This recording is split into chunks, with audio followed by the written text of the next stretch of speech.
नमस्कार। चलिए आज एक सफर पर चलते हैं, एक ऐसे सवाल की खोज में जो शायद दुनिया का सबसे पुराना सवाल है। असल में हम कौन हैं? अपनी पहचान, अपनी भूमिकाओं और अपनी यादों के परे किसी का असली स्वरूप क्या है?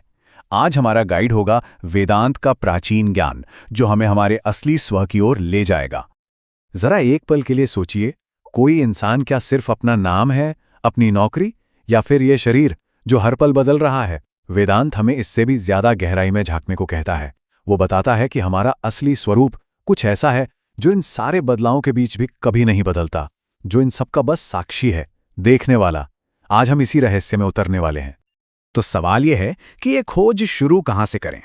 देखिए, सबसे पहले यह समझना होगा कि वेदांत कोई धर्म नहीं है जिसके लिए सिर्फ आस्था की जरूरत हो, बल्कि ये तो आत्मान्वेषण यानी सेल्फ इंक्वायरी की एक वैज्ञानिक विधि है।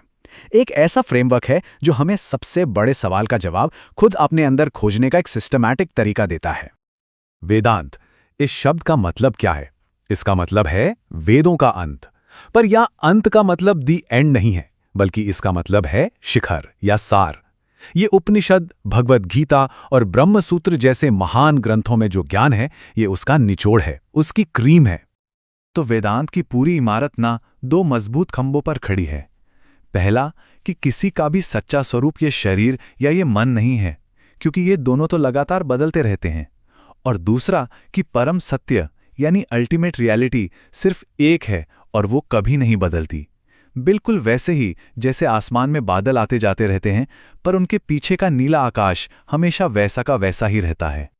तो इस सवाल का जवाब ढूंढने के लिए हमें उस हकीकत के नक्शे को समझना होगा जो वेदांत हमारे सामने रखता है। चलिए उन मुख्य आइडियाज को समझते हैं जो इस नक्शे की बुनियाद हैं। इस नक्शे का सबसे पहला और सबसे अहम हिस्सा है ब्रह्म। ब्रह्म क्या है? ये परम सत्य है, हर चीज का आधार। ये अनंत है, हमेशा रहने वाला है, और ये शुद्ध चेतना है। वेदांत इसे सच्चित आनंद कहता है। सत यानी शुद्ध अस्तित्व, चित यानी शुद्ध चेतना, और आनंद यानी शुद्ध आनंद। इसे ऐसे समझिए जैसे सिनेमा हॉल का पर्दा। पर्दे पर कितनी ही फिल्में आती जाती हैं, पर पर्दा खुद हमेशा वही रहता है, बिना बदले। फिर आता है आत्मा। ये हर किसी के अंदर की व्यक्तिगत चेतना है। सोचिए, हमारे विचार, हमारी भावनाएं, यहां तक कि हमारा शरीर भी, सब कुछ बदल रहा है। पर क्या अंदर कुछ ऐसा नहीं है जो इन सारे बदलावों को चुपचाप देख रहा है? वो जो मौन साक्षी है, बस वही आत्मा है। और वेदांत कहता है कि यह साक्षी अमर है, शुद्ध है और हमेशा से आजाद है। अच्छा, एक सवाल उठता है, अगर हमारा असली रूप आत्मा है, तो हम इसे हर पल महसूस क्यों नहीं कर पाते? इसका जवाब वेदांत देता है एक शब्द में, माया। अब माया का यह मतलब नहीं कि दुनिया झूठी या फेक है, बल्कि ये एक ऐसी शक्ति है जो हकीकत को थोड़ा तोड़ मरोड़ कर दिखाती है।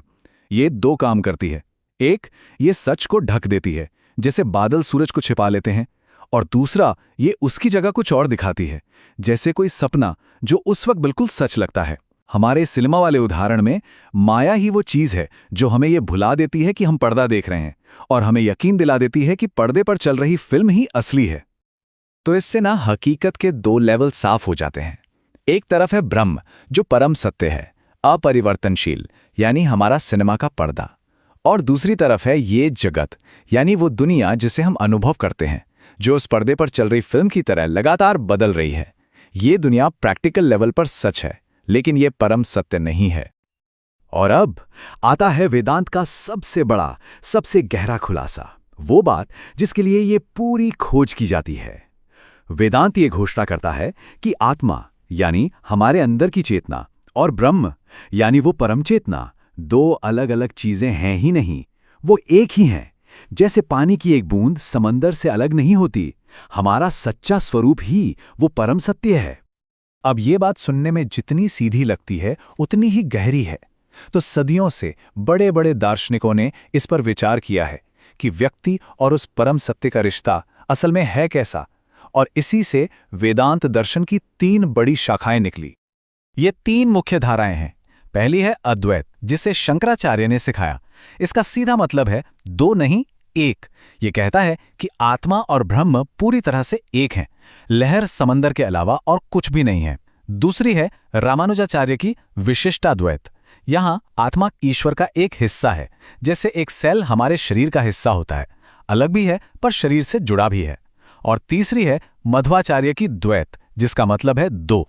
ये मानता है कि आत्मा और ईश्वर हमेशा दो अलग अलग सत्ता हैं और आत्मा का काम ईश्वर की भक्ति और सेवा करना है।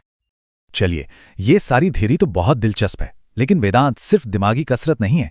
इसका असली मकसद है कि ये सिर्फ एक ख्याल न रहे, बल्कि एक जीती जागती हकीकत बन जाए। तो इस फिलॉसफी को प्रैक्टिस में कैसे लें?